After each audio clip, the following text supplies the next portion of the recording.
Assalamualaikum warahmatullahi wabarakatuh. Salam sejahtera untuk anak-anakku kelas 4C.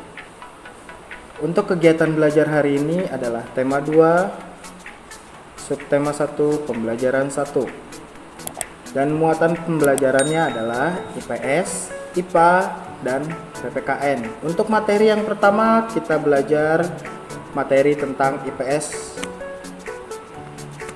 tentang sumber daya alam. Sumber daya alam adalah semua bahan yang ditemukan manusia pada alam yang bisa digunakan untuk memenuhi kebutuhan hidupnya. Bahan tersebut dapat berupa benda hidup maupun benda mati yang berada di bumi, yang bisa dimanfaatkan untuk memenuhi kehidupan manusia. Sumber daya alam terbagi menjadi dua, yaitu sumber daya alam yang dapat diperbarui dan sumber daya alam yang tidak dapat diperbarui. Sumber daya alam yang dapat diperbarui adalah sumber daya yang dapat tersedia kembali dalam waktu yang cepat sehingga tidak dapat habis. Contohnya matahari. Sinar matahari merupakan sumber daya alam yang bisa diperbarui. Keberadaannya dapat digunakan terus-menerus dan tidak akan pernah habis. Hewan dan tumbuhan. Hewan dan tumbuhan memperbarui dirinya dengan cara bereproduksi. Air dan udara. Air dan udara memperbarui dirinya dengan melakukan siklus atau daur ulang. Untuk materi kedua, kita memasuki materi IPA tentang energi alternatif. Energi alternatif adalah istilah yang merujuk kepada semua sumber energi yang dapat digunakan untuk bertujuan menggantikan bahan bakar konvensional tanpa akibat yang tidak diharapkan dari hal tersebut. Umumnya, istilah ini digunakan untuk mengurangi penggunaan bahan bakar hidrokarbon yang mengakibatkan kerusakan lingkungan akibat emisi karbon dioksida yang tinggi. Ini contoh sumber daya alam yang tidak dapat diperbarui. Sumber daya alam yang tidak dapat diperbarui adalah sumber daya alam yang memiliki waktu regenerasi sangat lama atau bahkan sama sekali. Oleh karena itu, ketika habis dipakai, sumber daya alam ini tidak dapat digunakan lagi dalam waktu yang lama.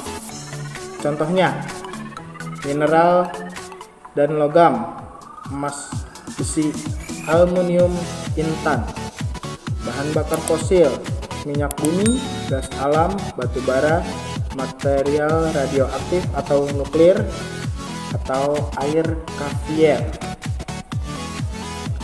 Selama beberapa tahun, apa yang sebenarnya dimaksud sebagai energi alternatif telah berubah akibat banyaknya pilihan energi yang bermunculan. Meski dengan tujuan yang berbeda dalam penanggulangannya, adapun beberapa contoh energi alternatif meliputi energi matahari, energi air, dan energi angin. Tapi bagaimana sih energi alternatif bisa dipakai sebagai sumber listrik? Inilah contoh tampilannya. Sumber energi matahari, jadi energi panas, energi cahaya. Bisa dibangun ke sumber listrik di rumah, lampu-lampu jalan, sumber listrik perkantoran. Pada dasarnya, energi matahari dapat dipecah menjadi energi panas dan energi cahaya.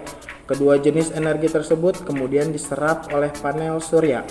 Dari sini energi matahari diteruskan ke berbagai tempat atau bangunan yang memerlukan listrik seperti rumah dan perkantoran.